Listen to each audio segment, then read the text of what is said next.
Hello my dear friends, welcome back to another lecture जिसमें हम discuss करेंगे entropy को फर्दर। तो हमने कल तक एंट्रोपी में कंपैरिजन करना सीख लिया था कि किसकी एंट्रोपी ज़्यादा है, हम कैसे पता लगाएंगे, कैसे देखेंगे। तो आज हम पढ़ेंगे एंट्रोपी। जब हमने कल एंट्रोपी टॉपिक डिस्कस किया था तो हमने दो टर्म्स को और डिस्कस किया था, एक था स्पॉन्टेनियस और एक था नॉन स्पॉन्टेनियस। तो अगर हमें पता लगाना है कि कौन सी रिएक्शन स्पॉन्टेनियस है और कौन सी नॉन स्पॉन्टेनियस, तो इसको पता लगाने के लिए हमारे पास 3 मेथड्स होते हैं। सबसे पहले हम उन 3 मेथड्स को डिस्कस करेंगे कि वो कौन से 3 मेथड्स हैं जिससे हम स्पॉन्टेनिटी और नॉन स्पॉन्टेनियस रिएक्शन का पता लगा सकते हैं। तो पहले वो 3 मेथड्स हम लिख लेते हैं।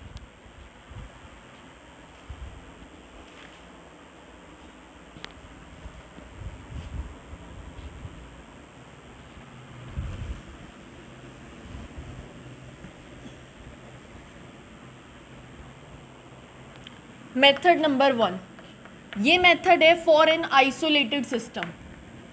आइसोलेटेड वर्ड का मैंने मतलब स्टार्टिंग ऑफ द चैप्टर में बता दिया था।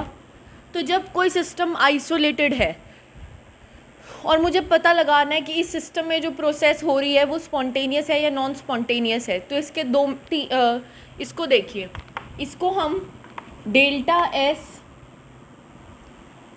सिस्टम से बता सकते हैं। डेल्टा एस क्या है? Entropy change of a system.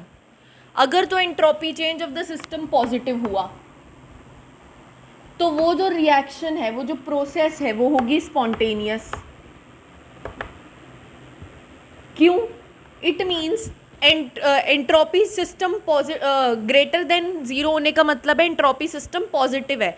मतलब जब वो प्रोसेस हो रही है उस प्रोसेस के दौरान एंट्रोपी बढ़ रही है। और एक स्टेटमेंट दिमाग में बिठा लीजिए कि यूनिवर्स में हर चीज़ अपनी एंट्रोपी बढ़ाना चाहती है, वो रैंडमनेस में जाना चाहती है। जैसे हम भी कितना डिसिप्लिन में स्कूल चाहता है कि डिसिप्लिन में रहे, पर बच्चे रैंडम हो जाते हैं ना, डिसऑर्डर में आ जाते हैं। डिसिप्लिन में तो रहना कोई पसंद करता नहीं है। तो ये याद रखिए स्टेटमेंट कि इस दुनिया की हर चीज़ रैंडमनेस में जाना चाहती है। तो अगर एक सिस्टम के दौरान एंट्रोपी पॉजिटिव है, यानी कि एंट्रोपी चेंज पॉजिटिव है, मतलब फाइनल एंट्रोपी में से इनिशियल एंट्रोपी घटाऊँ तो वो पॉजिटिव है। दैट मीन्स फाइनल एंट्रोपी अगर इनिशियल एंट्रोपी से बड़ी है, दैट मीन्स एंट्रोपी क्या हुई है इस प्रोसेस के दौरान? इंक्रीज हुई है। इंक्रीज हुई है तो इसका साफ साफ मतलब ये है कि ये रिएक्शन होना चाहिए, क्योंकि हर चीज़ इस दुनिया में रैंडमनेस में जाना चाहती है। That means it will be a spontaneous process.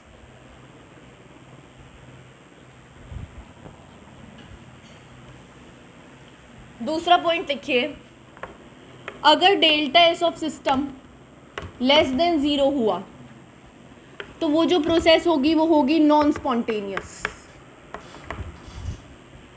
I hope ये क्लियर है। और अगर एंट्रोपी चेंज सिस्टम का इक्वल टू 0 हुआ तो जो भी प्रोसेस हो रही है वो होगी इक्विलिब्रियम में। ये 3 पॉइंट्स हैं जो आपको रटे होने चाहिए। पर ये किसके लिए है, ये आपको बहुत अच्छे से ध्यान रखना है। फॉर एन आइसोलेटेड सिस्टम, अगर सिस्टम आइसोलेटेड है सिर्फ तभी हम delta S of system check करते हैं। तो इसको अच्छे से नोट्स में डाल लीजिए।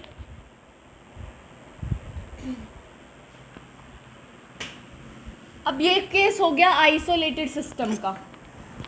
बट अगर मैं सिस्टम क्या लूँ? Non isolated. मतलब या तो मैं ओपन सिस्टम लूँ या मैं क्लोज सिस्टम लूँ। सिस्टम को मैंने क्या कर दिया? नॉन आइसोलेटेड सिस्टम कर दिया। तो हम डेल्टा एस सिस्टम नहीं देखते, तो हम डेल्टा एस टोटल देखते हैं।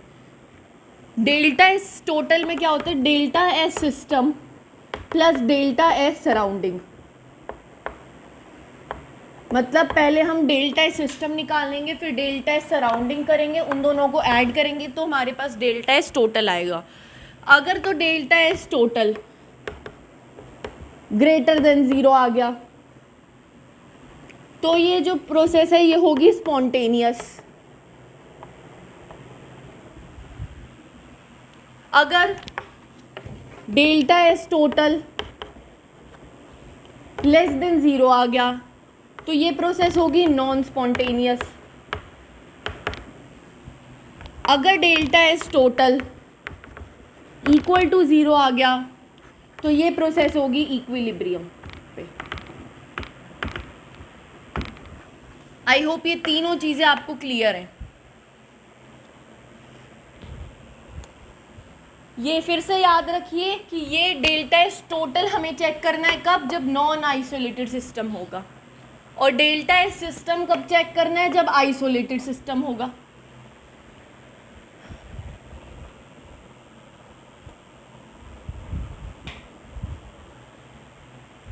अब देखिए, जो आजकल की दुनिया है उसमें शॉर्टकट्स बहुत चलते हैं। आर्टिफिशियल इंटेलिजेंस का ज़माना है, शॉर्टकट्स का ज़माना है। हम बहुत आलस वाले हैं, तो हम क्या चाहते हैं कि भाई एक ही चीज़ कैलकुलेट करवा लो, या तो डेल्टा सिस्टम करवा लो या सराउंडिंग करा लो। पहले आप सिस्टम करवा रहे हो, फिर सराउंडिंग करवा रहे हो, फिर ऐड करवा रहे हो, फिर दिखवा रहे हो। ये तो बड़ा लेंथी प्रोसेस है भाई, हमें नहीं चाहिए ये प्रोसेस। तो इस प्रोसेस से छुटकारा पाने के लिए क्या है, टॉपिक डालिए इफ़ नॉन आइसोलेटेड। अगर तो सिस्टम नॉन आइसोलेटेड है, मतलब मुझे क्या निकालना था वैसे, डेल्टा एस टोटल, बट मैं आलसी हूँ, मुझे नहीं निकालना टोटल, क्योंकि टोटल में मुझे सराउंडिंग का भी डेल्टा एस ऐड करना पड़ता है। तो भाई मैंने क्या कहा, मुझे नहीं निकालना, आप मुझे कोई और मेथड दिखाओ जिसमें मुझे सिर्फ एक चीज़ निकाल के समझ आ जाए। And we don't want to calculate delta S surrounding. तो इसके लिए क्या प्रोसेस है, इसके लिए आपका आता है गिब्स एनर्जी। क्या आता है, गिब्स एनर्जी, डेल्टा जी। देखिए अभी आपको मैंने पढ़ा ही नहीं है गिब्स एनर्जी होती क्या है, बट अभी आप सिर्फ याद रखिए ये वाला सेगमेंट जो मैं अब लिखवा रही हूँ। ये देखिए मैंने इसको पहले इसलिए लिखाया ताकि आपके पास एक प्रॉपर अरेंजमेंट आए नोट्स का। जब मैं आपको पूरा चैप्टर करा दूंगी ना, तो मैं आपको बताऊंगी कि मैंने ये चीज़ इस टाइम क्यों लिखवाई, क्योंकि अक्सर जब ये चैप्टर पढ़ाया जाता है ना, रेंडमली कुछ भी पढ़ा देते हैं बीच में से, तो वो एक दिमाग में एक लाइब्रेरी नहीं बन पाती चैप्टर की। जब आप एक बार मेरे नोट्स लिख लेंगे ना पूरे चैप्टर को फॉलो करके, तो मैं आपको लास्ट में एक लेक्चर बनाऊंगी, उसमें मैं बताऊंगी कि मैंने गिब्स एनर्जी को इस वाले टॉपिक में क्यों मेंशन करवाया पहले, क्योंकि ताकि आपके पास हर एक चीज़ एक सिस्टमेटिक वे में आए। हालांकि गिब्स एनर्जी आगे आएगा टॉपिक, पर मैं इसको यहाँ लिखवा रही हूँ, ये आपको बाद में पता चलेगा कि मैंने इसको यहाँ क्यों लिखवाया। तो डेल्टा जी कैलकुलेट करेंगे। अगर तो डेल्टा जी नेगेटिव है तो रिएक्शन स्पॉन्टेनियस होगी। पिछले दो प्रोसेसेस में क्या था, अगर डेल्टा एस सिस्टम या टोटल नेगेटिव है तो नॉन स्पॉन्टेनियस है।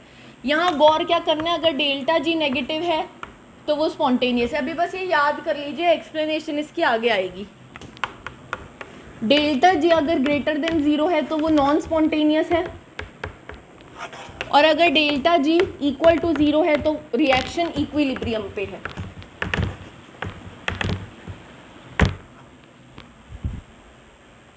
ये 3 पॉइंट्स हैं जो आपको पता होने चाहिए।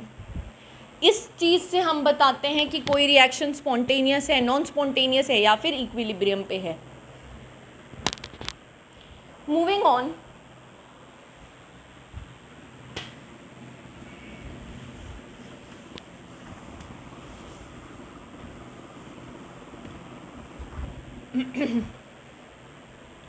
अब जैसे हमने डेल्टा एच के एक बार रिवाइज कर लेते हैं, delta H versus delta U. ये क्या था, क्यूवी, ये क्या था, क्यूपी, ये क्या था, एनसीवी डीटी, ये क्या था, एनसीपी डीटी, ये क्या था, delta U is Q plus W. और मैंने बताया था ये आगे चल के आप फर्स्ट लॉ ऑफ थर्मोडाइनेमिक्स में पढ़ेंगे। ये था delta U is delta H is equal to delta U plus delta P V. इसके 3 फॉर्म्स थे, एक बार पी को बाहर, एक बार वी को बाहर, और इसी को क्या लिख दो, delta U plus delta N G R T, right. Wait a minute,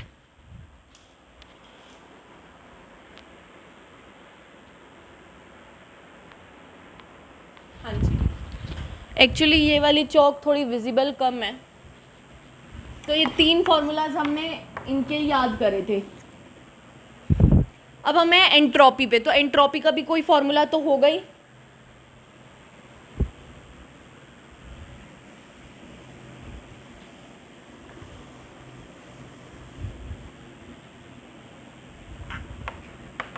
अपने पिछले लेक्चर में मैंने जल्दी में सी को बोल दिया था गलती से मोलर मास, तो वहाँ थोड़ा मैंने जल्दी में बोल दिया, C is molar heat capacity. Entropy delta इसका फॉर्मूला होता है integration of D Q reversible upon temperature.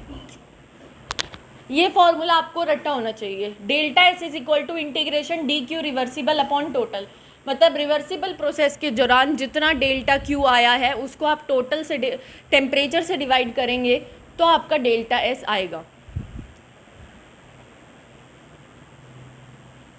अब इस चीज़ को हमने 5 वेज में पढ़ना है।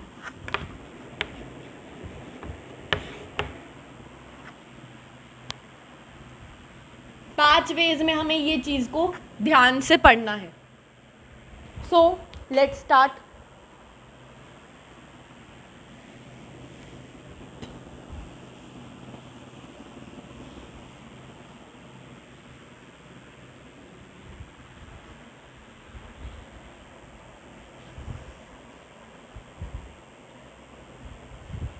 सबसे पहला है फॉर गैसियस रिएक्शन, मतलब for an ideal gas. Case number 1, for an ideal gas मैंने बताया delta S is equal to D Q upon T, ये बताया मैंने।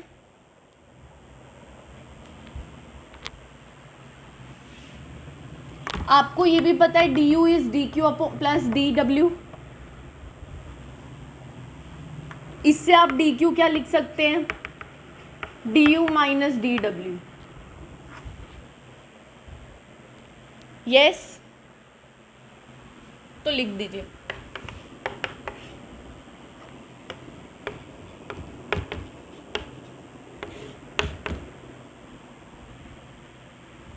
डी यू को मैं क्या लिख सकती हूँ, N C V D T.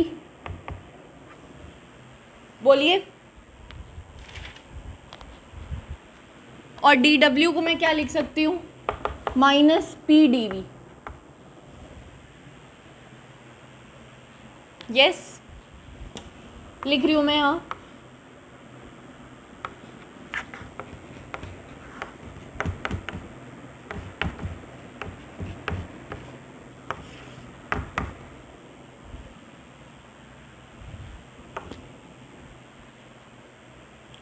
I hope इतना आपको क्लियर हो रहा है। ऊपर वाला पार्ट मैं हटा रही हूँ।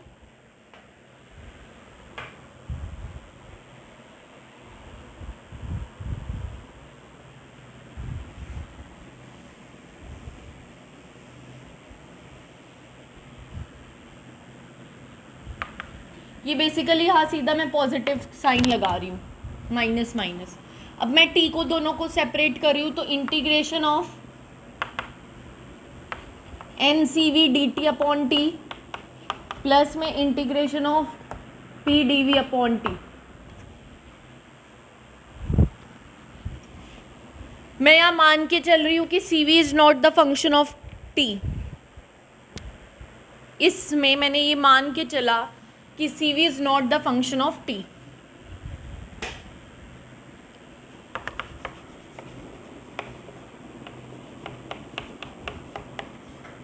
अब आपको P V is equal to N R T से पता होना चाहिए कि पी अपॉन टी क्या हो जाएगा, एन आर अपॉन वी।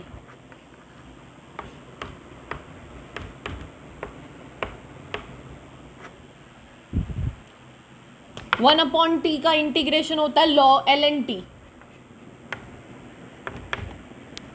ये T1 से T2 था तो इसको T2 बाय T1 लिख दिया।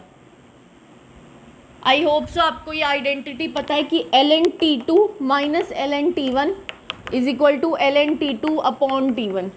तो मैंने ये वाला स्टेप को सीधा ये लिख दिया है। एन आर को बाहर लिया, 1/v का integration ln v2 by v1 इज delta S, and this formula is for gaseous reactions only, for an ideal gas reaction.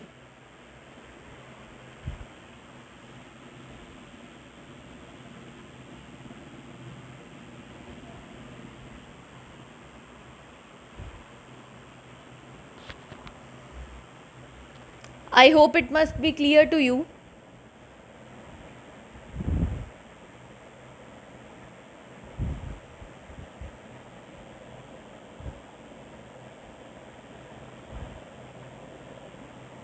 Wait a minute, students.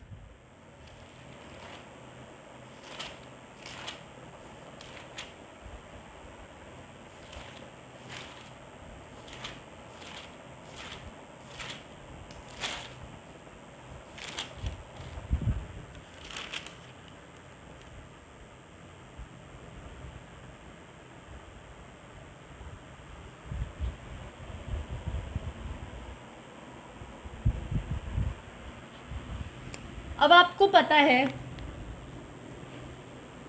कि अगर मैं V को लिखना चाहूँ तो मैं V को सीधा क्या लिख सकती हूँ, NRT/P लिख सकती हूँ. एक तो ये फॉर्मूला है जो आपको स्टार मार्क करके नोट डाउन करना है. एक और फॉर्मूला है NCV ln T2/T1 plus NR/ln. अब मैं V2 की जगह लिख रही हूँ NRT2/P2 और V1 की जगह लिख रही हूँ NRT1/P1. NR से NR कट. यस. अब मैं ऊपर वाला फॉर्मूला थोड़ा हटा रही हूँ.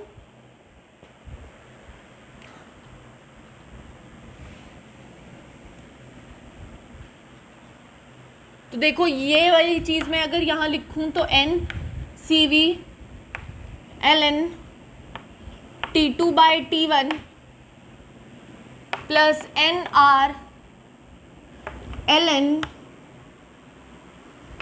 T2/T1 into P1/P2. समझ रहे हैं ये बात? अब मैंने क्या किया, आपको पता है log ln का रूल होता है, अगर कोई चीज़ प्रोडक्ट में उनको हम एडिशन करके लिख देते हैं, राइट? तो ये क्या बन जाएगा, NCV ln T2/T1 plus NR ln T2/T1 plus NR ln P1/P2. I hope so इतना क्लियर हो पा रहा है सभी को.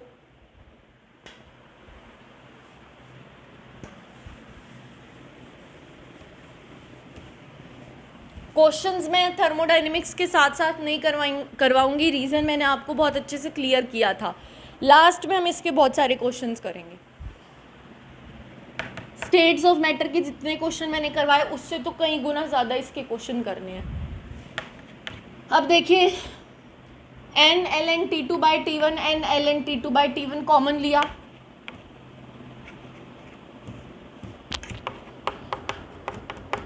और CV और R को ऐसे लिख दिया, CV प्लस R.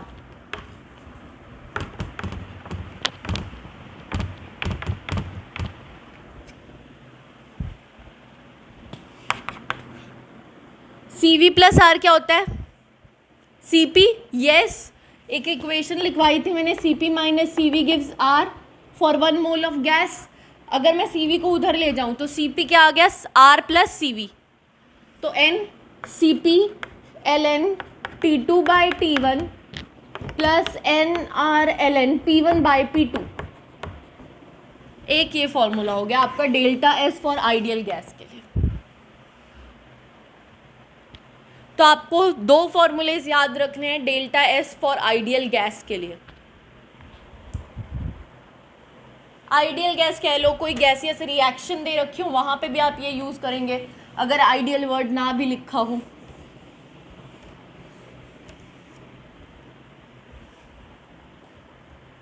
चलिए, तो दोनों, एक तो ये फॉर्मूला हो गया, दूसरा क्या था, NCV ln T2/T1 plus NR ln V2/V1. यहाँ पे CV है, यहाँ पे CP है, ये याद रखिएगा. जब यहाँ पे CV है तो यहाँ पे V की फॉर्म आएगी, जब यहाँ पे CP है तो यहाँ पे P की फॉर्म आएगी।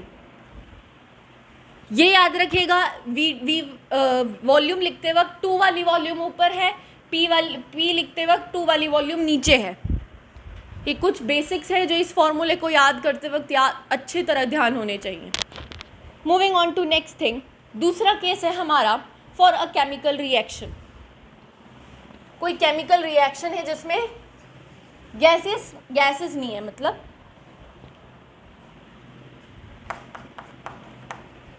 For a chemical reaction. आपने ये साइन सुना होगा समेशन का, इट स्टैंड्स फॉर समेशन।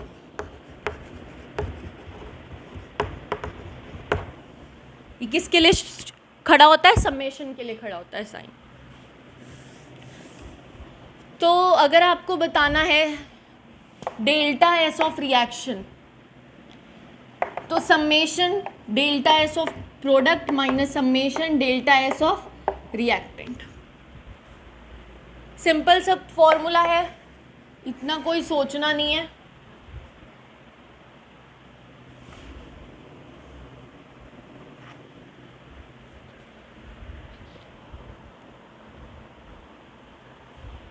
मतलब यहाँ पे आप डेल्टा हटा दीजिए और विद कोफिशिएंट्स लिख लीजिए।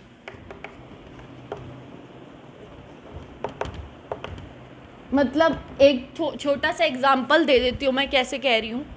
मान लीजिए आपको S of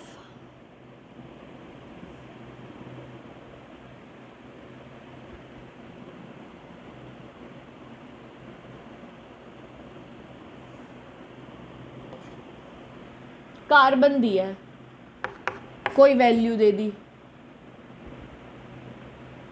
S of O2 दे दिया, कोई value they the, S of CO दे दिया, कोई वैल्यू दे दी। आपको बोला डेल्टा एस ऑफ रिएक्शन बता दो, तो आपको पता है C plus half O is equal to CO।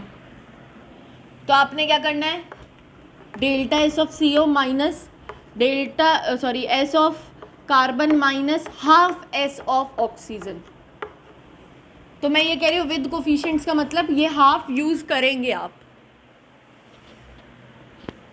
तो सेकंड केस बहुत इजी था। थर्ड केस पे बढ़िए।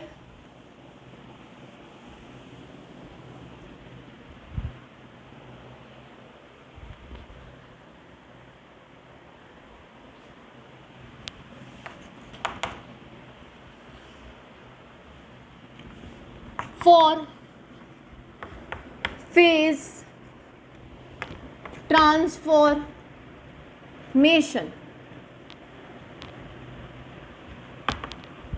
जब हम फेज ट्रांसफॉर्मेशन या फेज चेंज की बात करते हैं, आपको पता है delta S is equal to integration of DQ reversible upon T। Yes,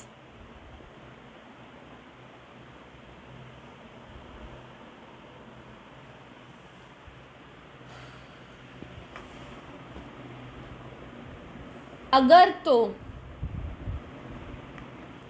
एक इसमें एक और पॉइंट है, ये जो फेज ट्रांसफॉर्मेशन होता है, मान लीजिए कोई भी चीज़ लिक्विड से गैस बन रही है, सॉलिड से लिक्विड बन रही है, सॉरी लिक्विड से वेपर बन रही है, सॉलिड से लिक्विड बन रही है। आपको पता है टेम्परेचर कभी चेंज नहीं होता जब फेज ट्रांसफॉर्मेशन होता है। अगर तो ये फेज ट्रांसफॉर्मेशन एक कांस्टेंट प्रेशर पे हो रहा है, किस पे हो रहा है? कांस्टेंट प्रेशर पे। तो आपको पता है Q eight constant pressure is delta H। तो मैं क्या Q की जगह क्या लगा दूंगी? Delta H। बट ये चीज़ सिर्फ तब वैलिड है जब वो रिएक्शन रिवर्सिबली हो रही है, क्योंकि यहाँ पे हमें Q रिवर्सिबल लिखना है। तो मतलब Q reversible at constant pressure is equal to delta H लिखते हैं। अगर आपको क्वेश्चन में लिखा है कि ये रिवर्सिबल है रिएक्शन, तब आप DQ को डेल्टा H से रिप्लेस कर सकते हैं। अदरवाइज आप डी क्यू को डेल्टा एच से रिप्लेस नहीं करेंगे। अगर रिएक्शन में देखिए अगर कुछ नहीं मेंशन होता ना तो बाय डिफ़ॉल्ट हम उसे इरिवर्सिबल लेके चलते हैं, बट अगर स्पेशली मेंशन है रिवर्सिबल तो हम उसे रिवर्सिबल लेके चलेंगे। ये चीज़ ध्यान रखिए बिल्कुल, इस पे क्वेश्चन आएगा और वो क्वेश्चन ज़्यादातर लोग गलत करके आएंगे, तो इसको याद रखिएगा। इसको आप लिख सकते हैं डेल्टा एच अपॉन टी, सिर्फ कब, फेज ट्रांसफॉर्मेशन के दौरान, और वो भी तब जब वो फेज ट्रांसफॉर्मेशन रिवर्सिबल हो। Is it clear to everyone? अब मान लीजिए फेज ट्रांसफॉर्मेशन में फ्यूजन हो रहा है, मेल्टिंग हो रही है, तो डेल्टा एच ऑफ फ्यूजन लिख देंगे यहाँ।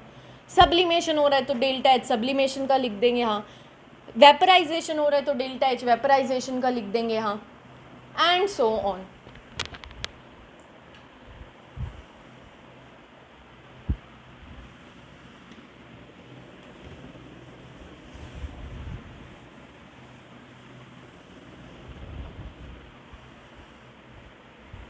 फोर्थ पार्ट है फॉर रिवर्सिबल हीटिंग और cooling of a substance. Fourth heading है delta S for reversible heating और कूलिंग ऑफ अ सब्सटेंस।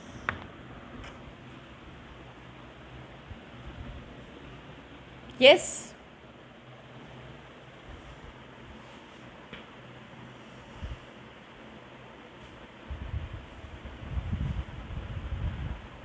तो देखिए बहुत इजी है ये भी। एक तो रिवर्सिबल वर्ड याद रखिएगा, आपको पता है delta S integration D Q reversible upon temperature होता है। अब अगर ये रिएक्शन एट कांस्टेंट प्रेशर हो रही है और एक कांस्टेंट वॉल्यूम हो रही है तो मैं डेल्टा एस को किससे रिप्लेस कर सकती हूँ? डी क्यू रिवर्सिबल को किससे रिप्लेस कर सकती हूँ? डी एच से। और इसको मैं क्या लिख सकती हूँ? N C P D T. और इसको और फर्दर अगर C P is not the function of T then क्या लिख दूंगी? C P L N T two by T one. यार है क्लियर? क्योंकि मैं एन सी पी को बाहर ले आई, 1/t को मैंने कर दिया integrate with respect to D T.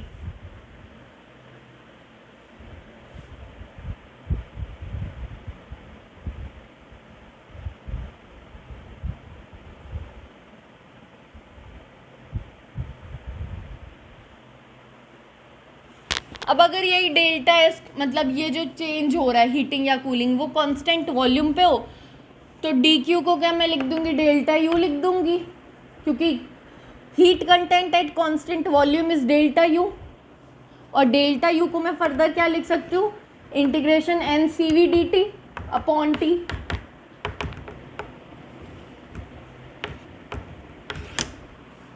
यहाँ पे भी यही करूँगी, N C V L N T two by T one, क्योंकि 1/t का इंटीग्रेशन क्या होता है? L N. तो ये दो फॉर्मूलाज हो गए जो याद रखने हैं।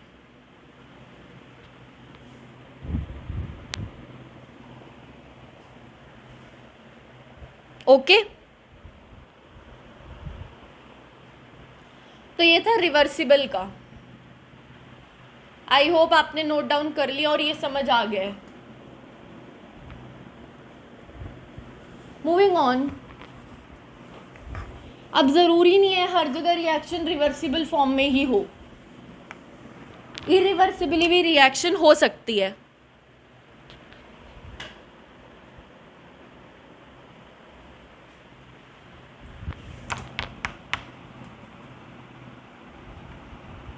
तो entropy change for an irreversible process,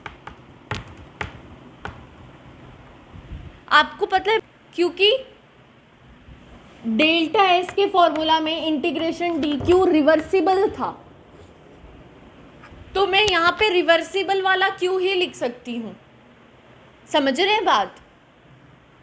इतनी देर क्योंकि मैं रिवर्सिबल यहाँ पे रखना है, तभी मैं रिवर्सिबल प्रोसेसेस का लिख रही थी।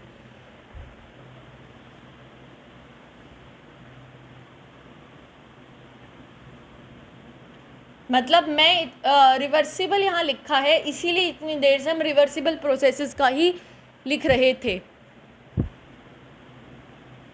बट ऐसा तो नहीं है हर प्रोसेस रिवर्सिबल होगी, इरिवर्सिबल भी हो सकती है, राइट? Wait a minute.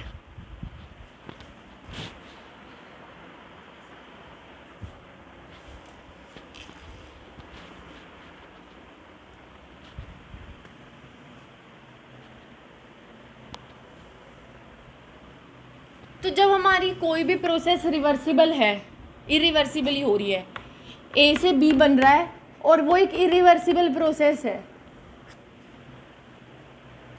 तो हम एक इमेजिनरी पाथ बनाते हैं।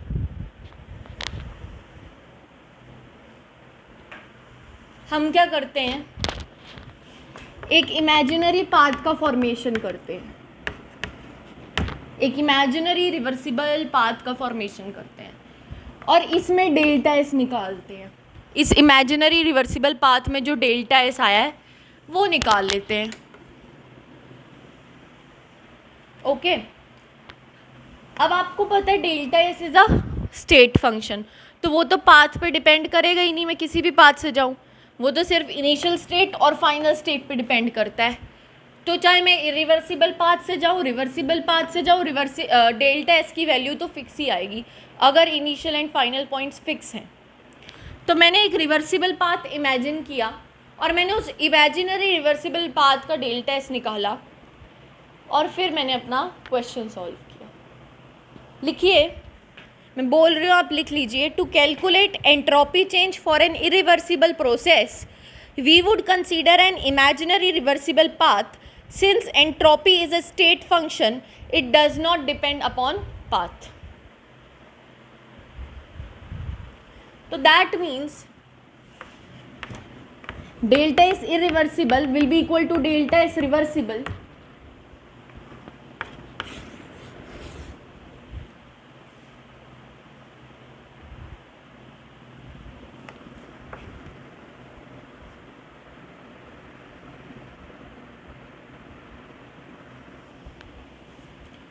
तो मैंने क्या करूँगी, जब मैं इसमें डेल्टा एस निकालूंगी तो मैं D Q reversible of imaginary path लिख दूंगी अपॉन टेम्परेचर कर दूंगी।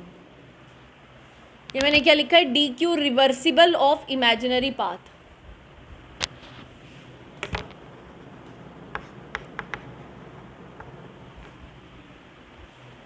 ओके,